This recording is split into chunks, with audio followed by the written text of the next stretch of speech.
देखिए आज का यह वीडियो उन सभी स्टूडेंट के लिए काफ़ी ज़्यादा इम्पोर्टेंट होगा जो अभी तक कुछ भी नहीं पढ़े हैं। ठीक है, अगर पढ़े भी हैं तो आपके एग्जाम में कौन सा क्वेश्चन आने की बहुत ही ज़्यादा संभावना है। तो इस वीडियो में हम वैसे ही प्रश्न को करेंगे। ठीक है, सब्जेक्टिव क्वेश्चन करेंगे क्लास 12 के केमिस्ट्री का, और हम आपको बतला देंगे। इस वीडियो को आप लोग अंत तक देख लेते हैं तो वीडियो में सारा क्वेश्चन याद होगा। अगर सभी क्वेश्चन का आंसर याद नहीं होता है तो लास्ट में हमको कमेंट कीजिएगा।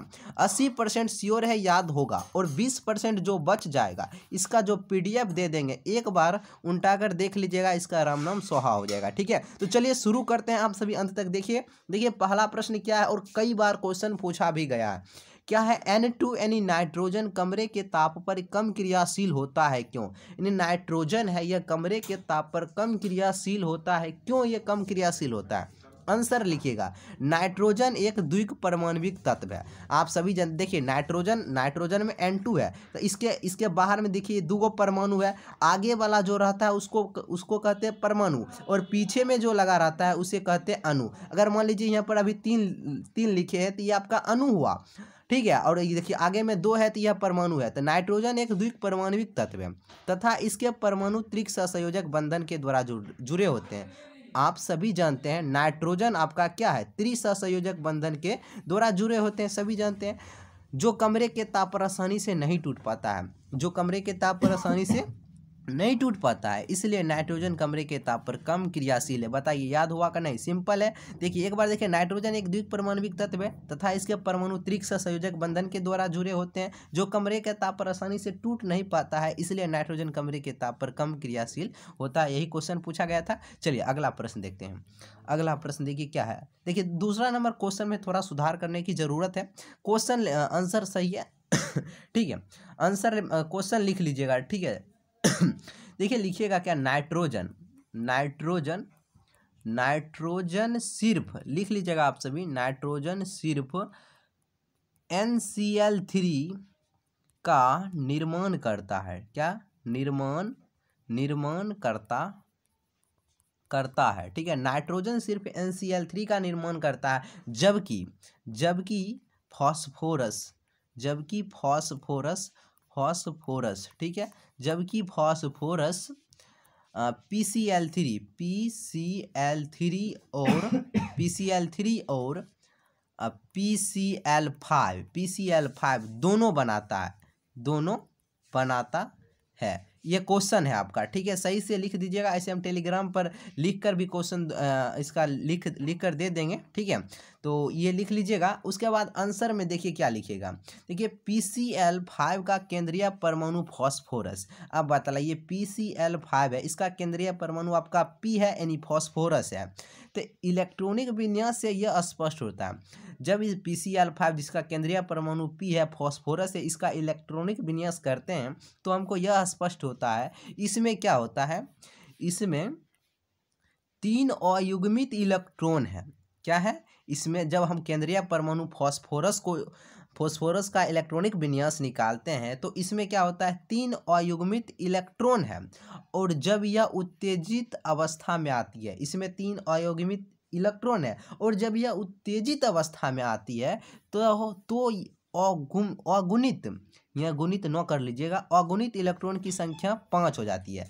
देखिए क्या लिखे हैं, देखिए क्या है, जब फॉस्फोरस यानी P का इलेक्ट्रॉनिक विन्यास करते हैं तो इसमें 3 अयुग्मित इलेक्ट्रॉन होता है, और यह जब उत्तेजन की अवस्था में होता है तो इसमें इलेक्ट्रॉन की संख्या कितना हो जाता है, इलेक्ट्रॉन की संख्या 5 हो जाता है।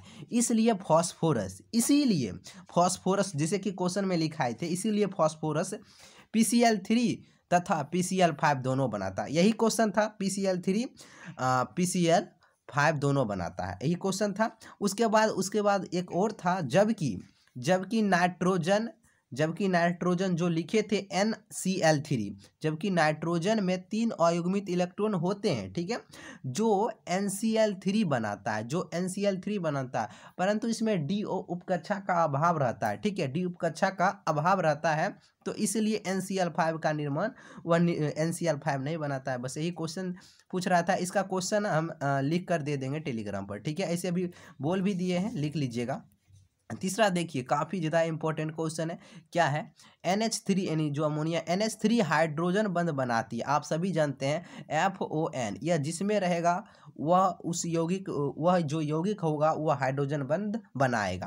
तो देखिए इसमें N है तो FON में से कोई एक है तो यह हाइड्रोजन बंध बनाती है, सभी जानते हैं, जबकि PH3 हाइड्रोजन बंध नहीं बनाती है। अब बताइए FON में से नहीं, इसमें नहीं है तो यह कैसे बनाएगा, यह हाइड्रोजन बंध नहीं बनाती है। अच्छा क्यों नहीं बनाती है, बस यही क्वेश्चन है। तो आंसर में लिखिएगा, आंसर लिख दीजिएगा, क्योंकि NH3 में नाइट्रोजन और हाइड्रोजन की विद्युत ऋणात्मकता असमान होता है।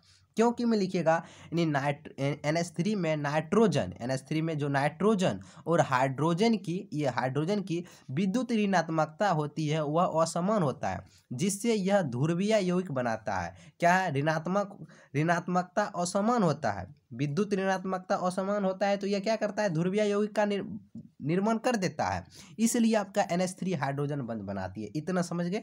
अब देखिए और पूछा है PH3 क्यों नहीं बनाता है, तो देखिए जबकि PH3 में फॉस्फोरस और हाइड्रोजन की विद्युत ऋणात्मकता यानी फॉस्फोरस P है और हाइड्रोजन H है, यह इसकी विद्युत ऋणात्मकता समान होता है, ठीक है, जिससे यह अध्रुवीय यौगिक बनाती है, वह ध्रुवीय बनाता था, यह आपका अध्रुवीय बना देता है, इसलिए PH3 हाइड्रोजन बंध नहीं बनाती है। बस सिंपल है, ठीक है, याद कर लीजिए, उम्मीद करते हैं याद हो गया होगा। अब देखिए 4 नंबर क्वेश्चन क्या है, NH3 का क्वथनांक PH3 से ज़्यादा होता है क्यों।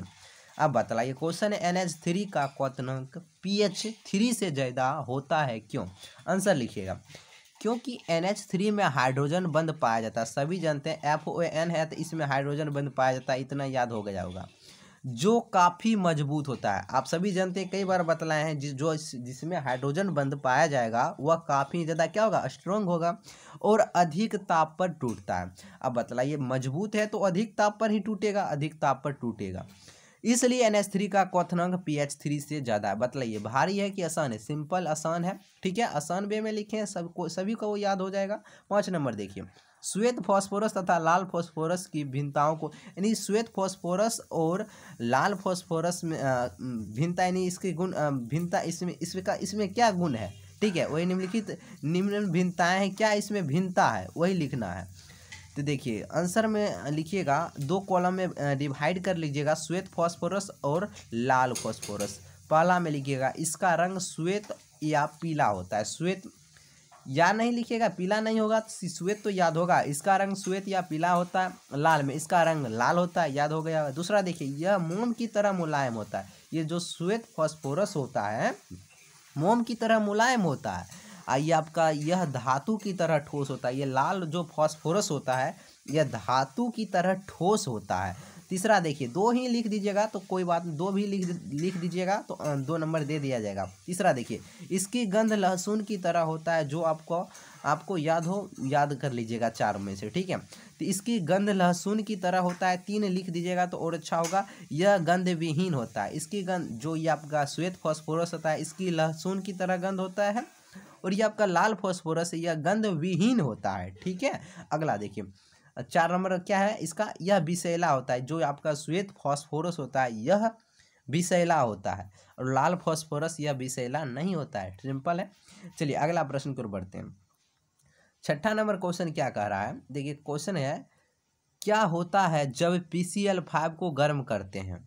देखिए इतना ही तक क्वेश्चन है, इसके बाद ये आपका आंसर है, ठीक है, ये आंसर है, क्या होता है जब PCl5 को गर्म करते हैं। तो देखिए आंसर में लिखिएगा, जब PCl5 को गर्म किया जाता है, जब हम लोग PCl5 को गर्म करते हैं, ठीक है, बतलाइए गर्म करते हैं, इसका ये अभी जो डेल्टा की तरह दिए हैं इसका मतलब क्या, ये अभी इसको हम गर्म कर रहे हैं तो फॉस्फोरस ट्राइक्लोराइड एवं क्लोरीन गैस प्राप्त होता है। क्या प्राप्त होता है, इसको जब गर्म करते हैं तो फॉस्फोरस यानी 3 के लिए ट्राई यूज करते हैं, फॉस्फोरस ट्राइक्लोराइड यानी फॉस्फोरस ट्राइक्लोराइड एवं क्या होता है, एवं क्लोरीन गैस हमको प्राप्त होता है। देख सकते हैं ये आपका क्लोरीन गैस प्राप्त हुआ है, सिंपल। देखिए जब PCl5 को गर्म करते हैं तो क्या प्राप्त होता है, देख सकते हैं PCl3 मतलब क्या हुआ,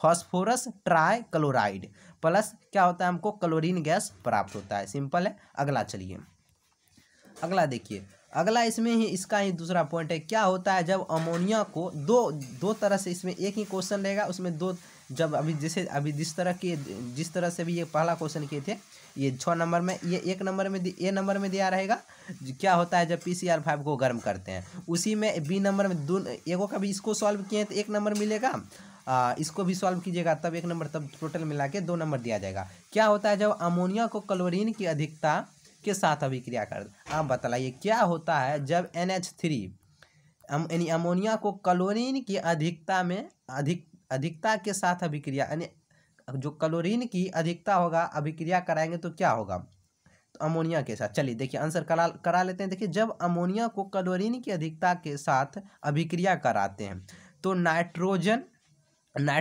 डाई नहीं होगा, यहाँ ट्राई कर लीजिएगा, नाइट्रोजन ट्राई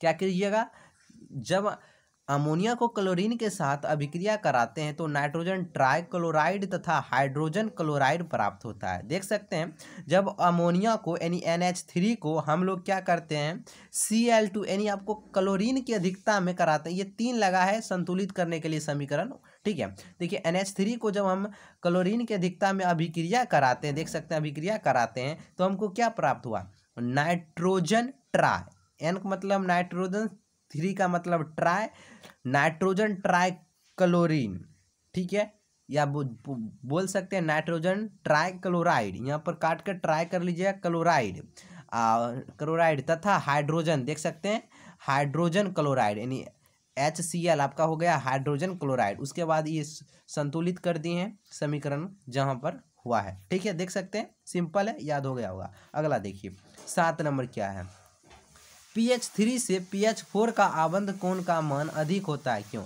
देखिए pH3 से pH4 का आबंध कोण का मान अधिक होता है, क्यों अधिक होता है, देख सकते हैं। इसके बाद यही आपका आंसर है, ठीक है, ये आंसर है आपका, ठीक है। देखिए pH3 में फॉस्फोरस का प्रसंकरण यानी इसका जो हाइब्रिडाइजेशन होगा, यानी फॉस्फोरस का यानी प्रसंकरण, जिसको इंग्लिश में हाइब्रिडाइजेशन कहते हैं, जब इसका प्रसंकरण ज्ञात कीजिएगा तो sp3 प्राप्त होगा। अब बताइए sp3 प्राप्त होगा तो यह आकृति इसका क्या होगा, चतुष्फलकीय होगा।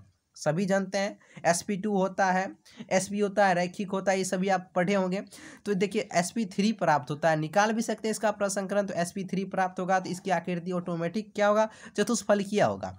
इसमें रैखिक युग्म इलेक्ट्रॉन होता है, इसमें क्या होता है, रैखिक युग्म इलेक्ट्रॉन होता है, जिससे इसका विकर्षण कम होता है। क्या होता है, जिससे इसका विकर्षण कम हो जाता है, इसलिए pH3 से pH4 का आबंध कोण का मान अधिक होता है। सिंपल है, बतलाइए, ठीक है, याद हो गया होगा। अगला देखिए क्या 8 नंबर, व्याख्या करें H2O तरल अवस्था में पाया जाता है जबकि H2S गैसीय अवस्था में पाया जाता है। अब देखिए ये यहाँ तक आपका क्वेश्चन है, ठीक है, थोड़ा सा आप लोग कर लीजिएगा सही से। इसके बाद ये आंसर है, ठीक है, यहाँ H2O से आंसर है, यहाँ तक आपका क्वेश्चन है। तो आंसर में देखिए लिखिएगा क्या, H2O में हाइड्रोजन बंध पाया जाता है, देख सकते हैं FON, H2O में हाइड्रोजन बंध पाया जाता है, तो FON में से कोई है O है, तो देख सकते हैं इसमें हाइड्रोजन बंध पाया जाता है, याद हो गया होगा। इसलिए यह तरल अवस्था में होता है, इसलिए यह क्या होता है, ये तरल अवस्था में होता है, जबकि H2S में हाइड्रोजन बंध नहीं होता है। बताइए H2S में हाइड्रोजन बंध पाया जाता है, नहीं पाया जाता, इसमें FON कहाँ है, नहीं है, तो इसलिए हाइड्रोजन बंध नहीं पाया जाता है, इसलिए यह गैसीय अवस्था में होता है। कितना आसान है। चलिए अगला देखिए 9 नंबर देखिए, ओजोन यानी O3 हुआ आपका ओजोन, इसको ओजोन कहते हैं, प्रबल ऑक्सीकारक की तरह क्रिया करते हैं क्यों।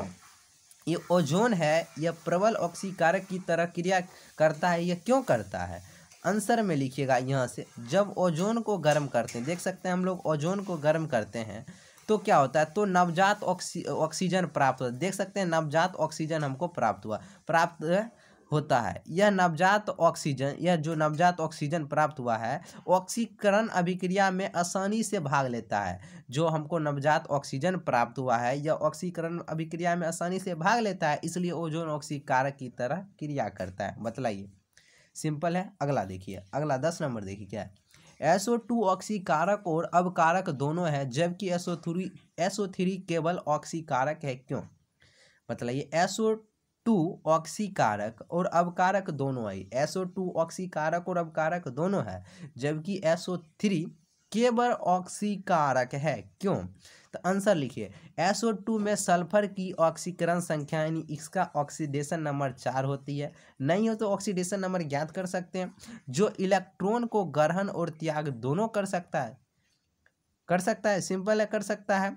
इसलिए SO2 ऑक्सीकारक और अवकारक दोनों है। आप बतलाइए इसमें कहाँ भारी बुझ लग रहा है, कहूँ SO2 है, इसकी ऑक्सीकरण संख्या कितना है, 4 है, तो यह इलेक्ट्रॉन को ग्रहण और त्याग दोनों कर सकता है, इसलिए यह ऑक्सीकारक है। अब जबकि मैं पूछा है ये आपका SO3, जो SO3 है यह केवल ऑक्सीकारक ही है, क्यों, तो देख सकते हैं जबकि SO3 में सल्फर की ऑक्सीकरण संख्या आपका 6 हो जाता है, SO3 में ज्ञात भी कर सकते हैं 6 हो जाता है, जो इलेक्ट्रॉन को ग्रहण सिर्फ करता है, इसलिए यह SO3 केवल ऑक्सीकारक है। आसान है। अगला देखिए, अगला आपका क्या है, निम्न के बारे में बताइए। निम्न के बारे में बताइए। आंसर देखिए, पहला क्वेश्चन क्या है, ए नंबर में HIHF से सबल अम्ल है। सबल मतलब हुआ गया आपका मजबूत, क्या हो गया, मजबूत, यानी HI है या HF से मजबूत अम्ल है। कैसे है, तो क्यों मजबूत अम्ल है, तो आंसर देखिए, क्योंकि HI जल में घुलकर HF से पहले हाइड्रोजन आयन देता है, इसलिए HIHF से सबल यानी मजबूत अम्ल है। यानी क्या है, क्योंकि HI है जल में घुलकर HF से पहले हाइड्रोजन आयन दे देता है, इसलिए HIHF से सबल अम्ल है। सिंपल है। ये लिखिएगा 1 नंबर, ये भी लिखिएगा तब 1 नंबर, टोटल मिला के 2 नंबर। बी नंबर देखिए क्या है, फ्लोरीन की इलेक्ट्रॉन बंधुता क्लोरीन से कम होता है, क्यों, फ्लोरीन की जो इलेक्ट्रॉन बंधुता होती है वह क्लोरीन से कम होता है, क्यों कम होता है, आंसर देखिए, क्योंकि फ्लोरीन का परमाणविक आकार क्लोरीन से छोटा होता है।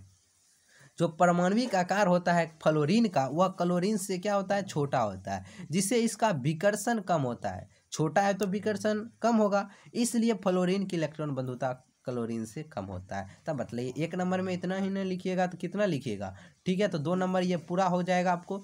उसके बाद देखिए है BCl3 लेविस अम्ल की तरह काम करता है, क्यों, ये BCl3 या लेविस अम्ल की तरह काम करता है, क्यों यह काम करता है लेविस अम्ल की तरह। देखिए BCl3 का केंद्रीय परमाणु बोरोन, देख सकते हैं BCl3 का केंद्रीय परमाणु ये आपका B है, यानी बोरोन है।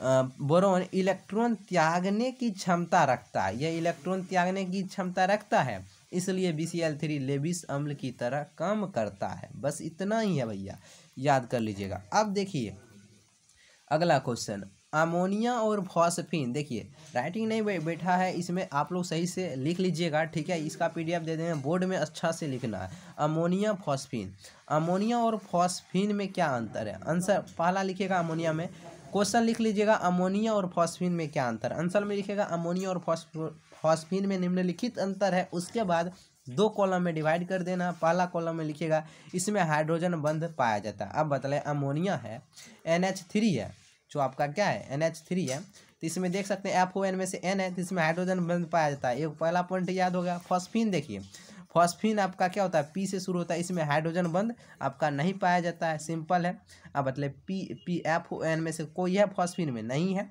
तो इसी आपका इसमें हाइड्रोजन बंध नहीं पाया जाता है। अगला देखिए, यह तरल अवस्था में पाया जाता है, यह आपका अमोनिया है, यह तरल अवस्था में पाया जाता है, लेकिन फॉस्फीन है यह गैसीय अवस्था में आपका पाया जाता है, ठीक है। तीसरा देखिए, इसमें विशेष प्रकार की गंध होती है, अमोनिया में एक विशेष प्रकार की क्या होती है, गंध होती है, जबकि आपका फॉस्फीन में इस फॉस्फीन की जो गंध होती है, जिस तरह सरी मछली की जब सरी जो मछली सड़ जाता है जब उसे गंध निकलता है, ठीक है, तो उसी तरह फॉस्फीन का भी गंध होता है, ठीक है, समझ गए होंगे। अब चलिए अगला क्वेश्चन देख लेते हैं।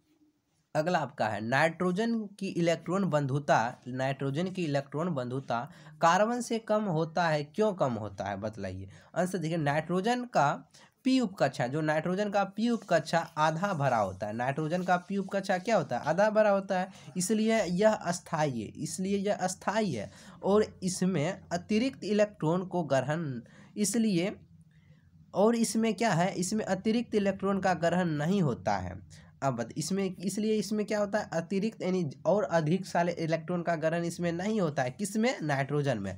जबकि क्या होता है, जबकि कार्बन का p उपकक्षा आंशिक उपकक्षा भरा होता है, यानी जो p उपकक्षा होता है आंशिक रूप से क्या रहता है, भरा रहता है, और इसमें अतिरिक्त इलेक्ट्रॉन का ग्रहण होता है, इसमें और अभी इलेक्ट्रॉन का ग्रहण हो जाता है, इसलिए नाइट्रोजन की इलेक्ट्रॉन बंधुता कार्बन से कम होती है। बतलाइए, याद हुआ है या फिर नहीं, बतलाइए। सभी क्वेश्चन उम्मीद करते हैं आपको याद हो गया होगा। अगर देखिए थोड़ा सा भी कन्फ्यूजन है तो इसको हम PDF दे देते हैं, एक बार देख लीजिएगा, फिर से याद हो जाएगा।